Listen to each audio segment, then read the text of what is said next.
All right, guys, super excited. Today I have a special guest, Mr. Bill Pipes, the one and only coach with Tom Ferry, speaker with Tom Ferry. Now, Bill has literally, I think it was maybe 1995, he started in the coaching industry from the beginning. 1995 with my father's company, became a great coach, became a great trainer. Then he also coached with Keller Williams Maps and did bold training there.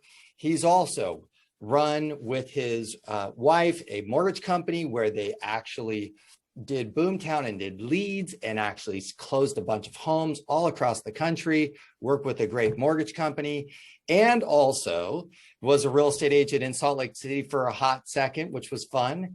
And then now today is coaching literally some of the best agents in the country. We're talking mega agents, mega teams, literally on a short list of coaches who are coaching some of the best in the country. So let's get ready because we're going to dive in with Bill Pipes today. And Bill, by the way, for those of you that don't know, I think I met Bill when I was 17 years old, maybe 18 years old. Yes. And let me tell you, there was a severe hangover from that we met. So there's a little bit of history here, guys. Just a tiny bit, man. Yeah. But let's dive in, and I'm going to hit you with the first question, Bill, which is, what do you believe is the difference between agents who literally take off and have huge success and those that just really struggle or fail? Like, if you could just name one thing, what would it be? I think, Patrick, it's a commitment to constant and never-ending improvement. Right? I think about I'll name some names. I think about Tom Toole in Philadelphia, a great agent that when we first started working together, his GCI was somewhere around 250. This year he's pacing 5.7, 5.8 million. So like here's what happens though. He's never satisfied. Right. I really believe, Patrick, that, dissatisfaction that people have is really the sign of someone who's an achiever. Right. So, he has a great year where other people would rest back and go, man, that was fantastic. Like my team was crushing it. He looks at just like Marty Wade or Corinne Nguyen and the Jamie McMartin, Doug Edrington, all these incredible individuals that are earning $4, $5, $6, $10 million per year with themselves and their team. They're always looking at, where is my next degree of separation? Where is my next gap in terms of, like not being fully optimized? And it isn't just in their business, PF. It's also in their personal life and their health, their vitality, their relationships. I think a lot of people go, well, these behaviors must be the behaviors that they have in business. No, these are the behaviors that they have across the board in life. So I think number one is that, I know you said reduce it down to one, but I'm going to give you two. Number one is that constant commitment to constant and never-ending improvement, optimizing themselves in every single area of their life, specifically inside their business, though, for this conversation. Number two, though, is they're highly coachable, man. And by what I mean when I say highly coachable is, I think there's three different types of people. There's the person that says, I've already got this figured out. I don't need to talk to anybody else. I'm doing okay. Right. And God bless that person, and they can do okay. But I always notice that they cap out someplace, right? Because there's the shit that you don't know. Right. Then there's the person that is coachable, but with the asterisk of it takes them a while to implement what it is that whoever it is that's mentoring them or coaching them or consulting them, is recommending, or the strategy that they build out. And so, they end up prolonging their growth process, and, that time becomes frustrating, et cetera. Then there's the individual, the third type, which I think these top producers are, where you say X and they go, when do you want me to do it? Right. And they, as successful as they are, you would think that they have the bigger egos. You would think that they are the ones that give you the most resistance in terms of being able to actually support and assist them and push them forward, but they're not. They come back every week, week after week, and going, what's next? I pulled the trigger on that. Right. It's already done. Awesome. I couldn't agree more. So let's talk to the new agents today. Okay. We've got a huge trend of new agents coming into the market, looking at real estate. Obviously here in 2021, we're seeing peak price points. So they're seeing huge commission opportunities. So we're seeing a lot of young, smart, talented people coming into the industry. And I would say in 2021, it is a very different market than those that came in the 90s and in the 2000s, and even in the, kind of 2010 in this upcycle. So what is one or two pieces of advice for the new agent to be successful in 2021 and beyond? So I'm gonna give you an answer that may not be super popular in this world of marketing and branding and everything. I'm gonna go the different direction. Remember, number one, you're a salesperson, right?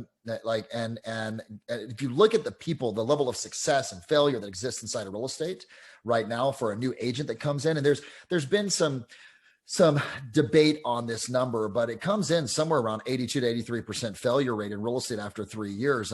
So if you're a new agent, like, believe it or not, you have a greater success of opening up a restaurant right now and succeeding than you do actually succeeding in real estate, right? Because restaurants have like a 70% failure rate after 3 years. So 70, 80 or 60, 70%. So, and why is that? Well, if you look at the data, right? Because you and I mean, Pat, you and I love data, right? And that's one of the things that, I think if I go back to, I'm going to backtrack for a second. If we go back to the people that succeed, they also make decisions on data, not on drama. They make decisions based upon numbers, not on feelings, right? And I think that's really important.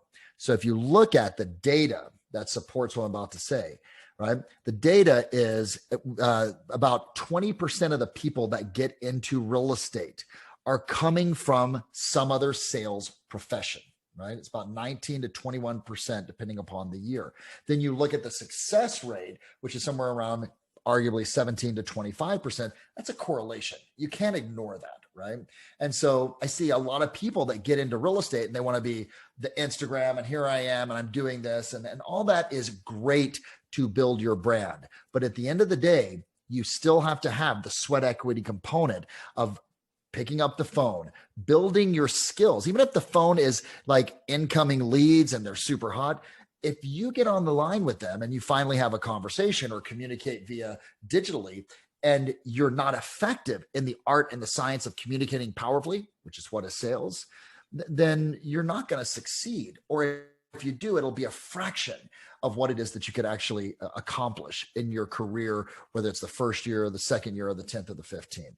So I think number one is embrace that you're a salesperson, right? And embrace that what it takes to become a great salesperson, which is repetition of dialogues, which is discipline in relationship to your schedule, right? And really, Pat, I think that number two is this, is take on that you are a startup company. Mm-hmm. Yes. Okay. Like, because you really are. And if you think about the stories that we know of like Wozniak and Jobs, they ate, drank, slept Apple before Apple was Apple. And they, everything that they did revolved around that. Now that may be counter to these people that say you're going to have balance. And most people, PF, get into real estate for what? I want to be my own boss. I want to have my own schedule. I want to do whatever. Right.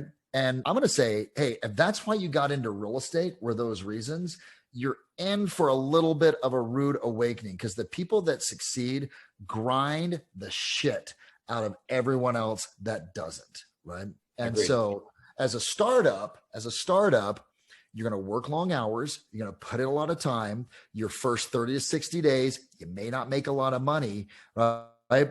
But if you stick to the fundamental business principles, right, of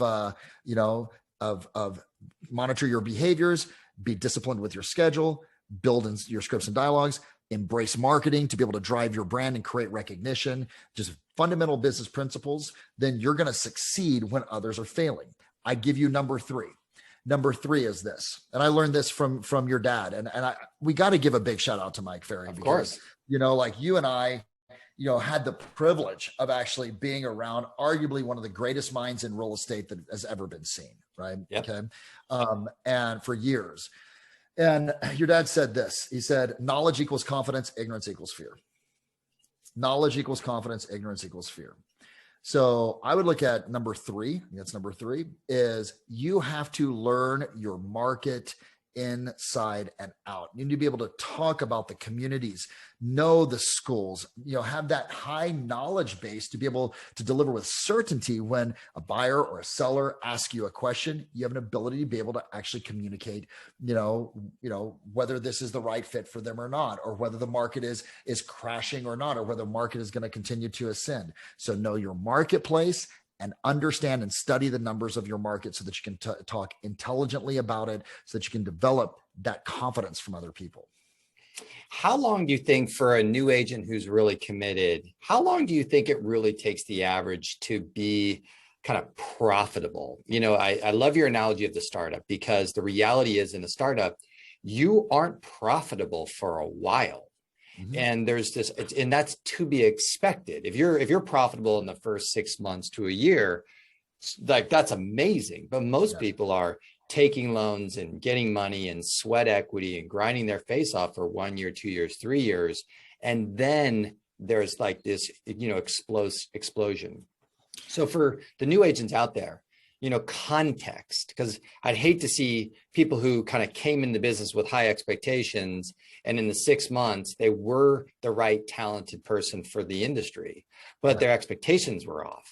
And then they're like, nah, I don't like this didn't work for me. Yeah. So what would you say, because I love the stories of the huge successful person, the person that made $250,000 and sold 40 homes in their first year in real estate.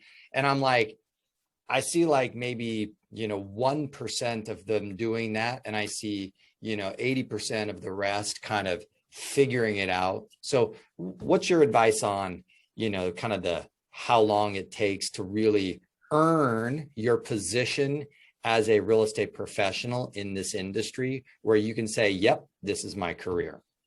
First year is your learning year. Second year is your earning year. Yeah. Agreed. First year is your learning year. You're learning a craft, right? Now there's some variables here, right?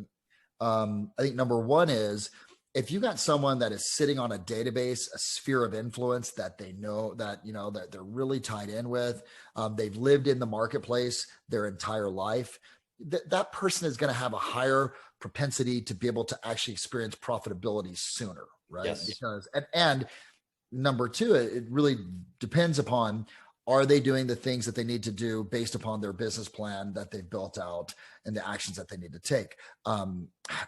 Gary Vee said, and I'm going to try and get this right. He said, you have to embrace the sweat equity long enough so that you can actually then afford the check equity. Right. Okay. Agreed. And so really, dude, you're so much better at marketing than I am. And you can probably talk to this though.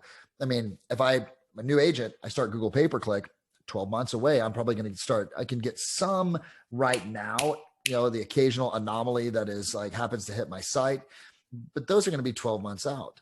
I can do open houses, and I may be able, now that we can, and maybe pick up a couple of buyers from that as well too, or potentially listings. But working your sphere, right? And those individuals that know you have a built-in component of trust, is one of the most effective ways that I see newer agents being able to actually be profitable in their first year, 12, 13, 14 transactions, right? Yep. And the way that you do that is, we need to pick up the phone and we need to go to lunch meetings and things along those lines. But you also need to drive that, create that brand that when they think of you, they think of real estate, and you can do that through your social media channels, through email marketing campaigns, right? Through direct mail, if you have addresses for them. So I would say your first year, you're good if you're making making some profit, right? And keeping your expenses low. Second year is where you've learned your trade, you've built your skills, you've actually got momentum. Your marketing is beginning to pay off because there is community, or there's demographic, i.e. your database of sphere recognition, and it begins to pay off at that time. Agreed. 100%. Let's switch gears and let's talk a little bit about coaching, right? So for those of you guys that don't know, Bill Pipes has been coach to the coaches. So he, we're going to be, the Tom Ferry coaching group will be doing training with Bill on our communication strategies and tactics. And it's going to be really exciting coming up here in June on NLP and whatnot. So I really want to ask, Bill, with the agents that jump into coaching, and you and I have been in the coaching industry since the inception, and you way longer than me.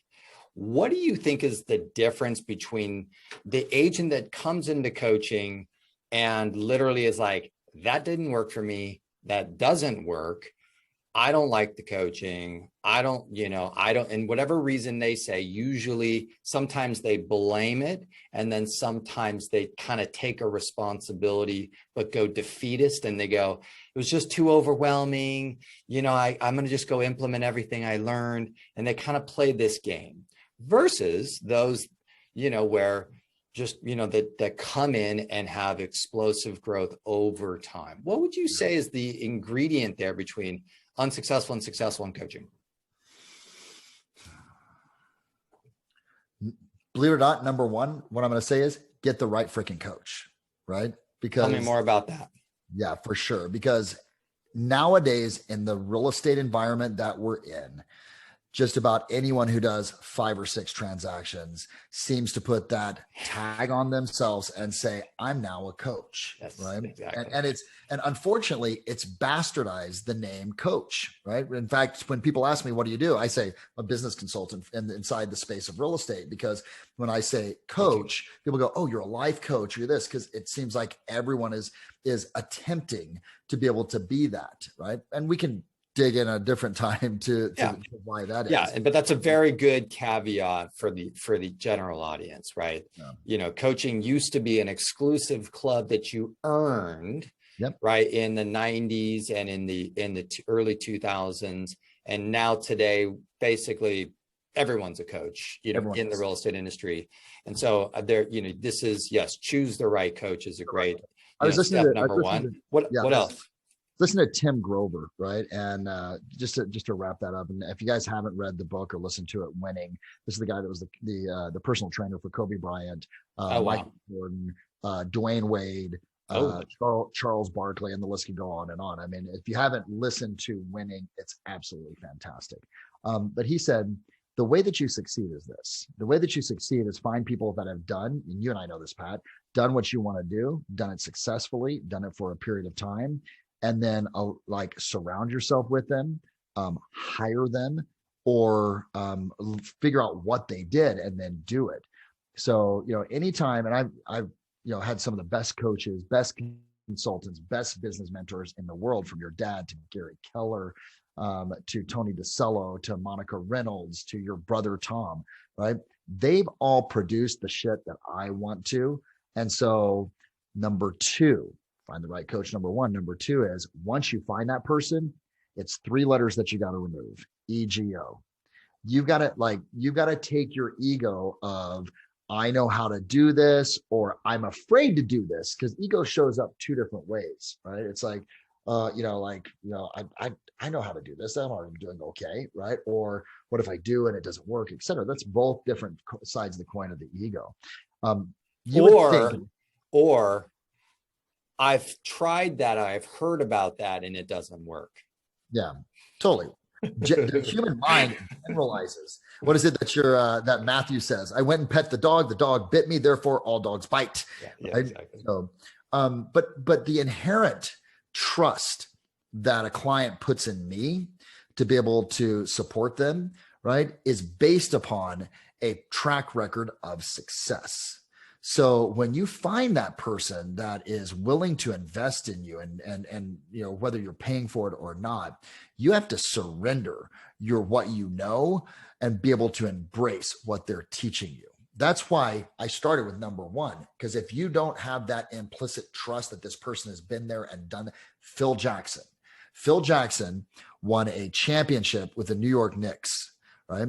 And then, so when he's talking to Michael Jordan, when he's talking to Kobe Bryant, when he's talking to Shaquille O'Neal and saying, hey guys, this is what you need to do.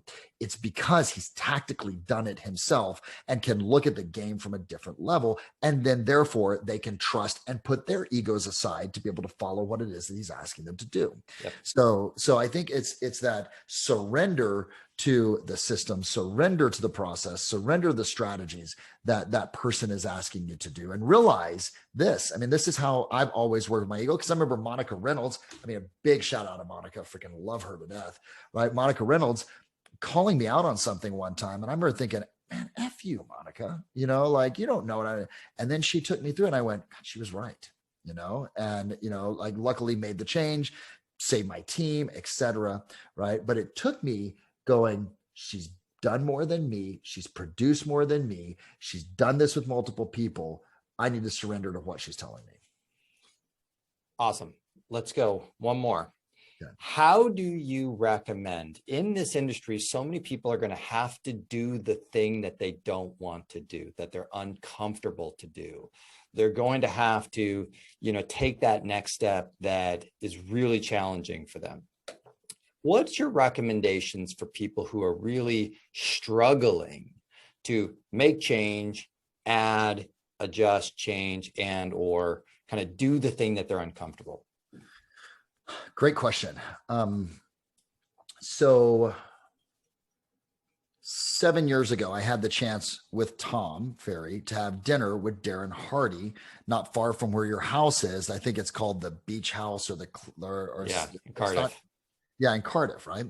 And we're sitting there and we're having this conversation and we're talking about our goals and et cetera. And it came around to me and I was really like, because I had like man crush on Darren Hardy. I'm like, the dude's a badass. We walk up, his Maserati was, quadruporting was out front and, it's just amazing. And I was like a little starstruck. And so as we're going around the table and having this conversation, Tom said, "Hey, Bill, what's your goal?" Because he had gone to Darren and Darren was talking about Success Magazine. For those of you who don't know, Darren Hardy used to be the owner of Success Magazine, but before that was a very successful real estate broker as well too. And then he went to Tom and Tom asked, Darren asked Tom, "Hey, Tom, what are your goals?" And came over to me, PF.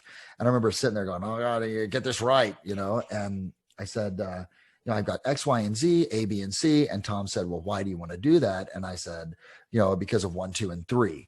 And then he looked at me and, just like, that smile that he does. And he goes, "Well, Bill, can I tell you something?" I said, "Yeah." He goes, "Based on that, I think you're going to fail." And I remember, Pat, getting so pissed at him. Like, I can't believe you did this in front of Darren Hardy. And I just completely checked out. Right. And, Tom goes, "Hey, Bill, come back to the conversation." I was so mentally checked out, man. And he said, "Can I share with you? I think you're upset." I go, "Well, maybe a little bit." He goes, "I share that with you because you've got $1 million goals, but you got $50,000 whys." And then Darren jumped in and he said to me, he goes, "Bill, can I share something with you with everything that all the people that I've interviewed?"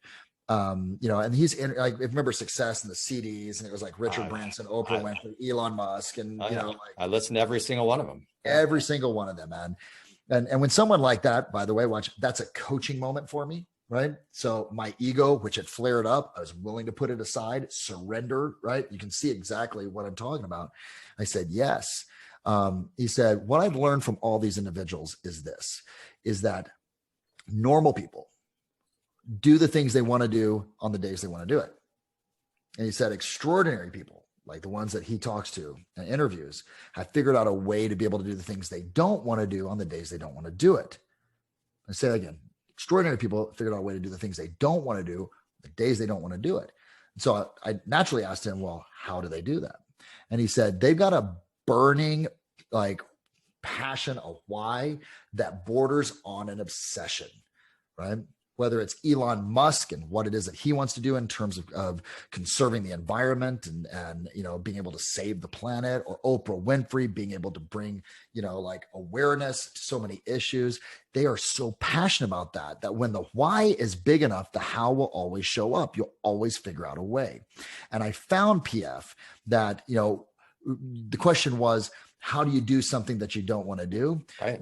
When the pain of not doing the things necessary to be able to accomplish that becomes greater than the pain you associate with the challenges that you have to overcome to be able to hit it, right? Super important question on this topic is, can someone cultivate a why? Can someone cultivate their motivation? You know, you and I as coaches, we run into a lot of agents who say, I just don't really have a strong enough why. And when I'm confronted with this kind of why that we all know is a major player, but they're like, I don't know mine. And then they feel a little guilty, they feel a little awkward. So my question to you is, how do you cultivate a why? And, you know, if someone says, I don't really have one. Most people are looking for some one big altruistic type of thing that actually is the home run out of the park. And this is my why. I remember Tim Wood saying to me one time, and, you know, great real estate agent with Coldwell Banker up in Big Bear, California. He said, Bill, everyone's looking for like save the world. Mine is, I want to make as much damn money as I possibly can. Right. He goes, I'm just greedy and I love it. Right. And I went, he goes, that's my why. That drives me. Right.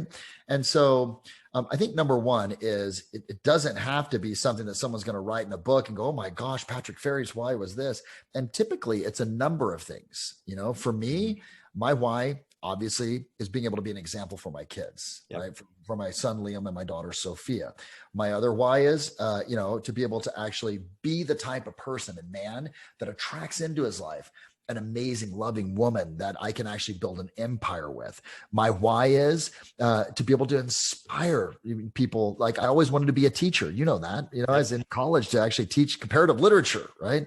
And I wanted to inspire the minds of human beings. Those were my whys. But then also I'm greedy. I want a freaking winery in Argentina with a restaurant that I can actually point out and go, that's mine, right? Yes. So it's never one thing. It's a combination. And if you Google Tony Robbins Dickens process, like Charles Dickens, and just go on YouTube, he'll take you through it. He takes you through this process where you go, you know, like if I hit this goal in 1 year, what will my life, or if I follow the things I need to do to hit this goal in 1 year, what will my life be like? What will be in 5 years? What will be in 10 years? If I don't, what will my negative be for 1 year, 5 year, 10 year? That's a great starting point to be able to actually uncover what it is that's truly driving and motivating you. But it doesn't have to be, you know, something that is rainbows and unicorns. It can be to prove people wrong. It can be to, you know, like whatever, right? Whatever it is that makes you go, right? Yes. So, yeah. I agree with that 100%. And that's kind of the general advice I get too. It's like, hey guys, like it doesn't need to be this big glamorous thing that, you know, you would share at some big event and everyone would applaud you for. It could be very simple. So Bill Pipes, the man, the myth, the legend. Right now, for those of you, please follow Bill on your Instagram channel. Where is that? Where can people find you? And guys, we're all trying to encourage Bill to start his YouTube channel, by the way, because we really would love to see him long form on video on YouTube. So make sure you guys bug him and let's get him, you know, rocking his YouTube channel. Where do people find you, Bill? And how do they get a hold of you? You can find me on Instagram at Coach Pipes, CoachPipes, and on Facebook, just Bill Pipes. Awesome. Right? So, you know, there's both the business and the personal page, but best place, Instagram, guys. Hey, Patrick, for what you're doing for the ecosystem, for the community of real estate agents that are out there across North America and across the world, we all appreciate it, man. And it's been very exciting to actually watch your growth and watch your, you know, skyrocketing up as well too. So thank you for what you're doing. Appreciate you. Talk to you soon. Thanks, guys.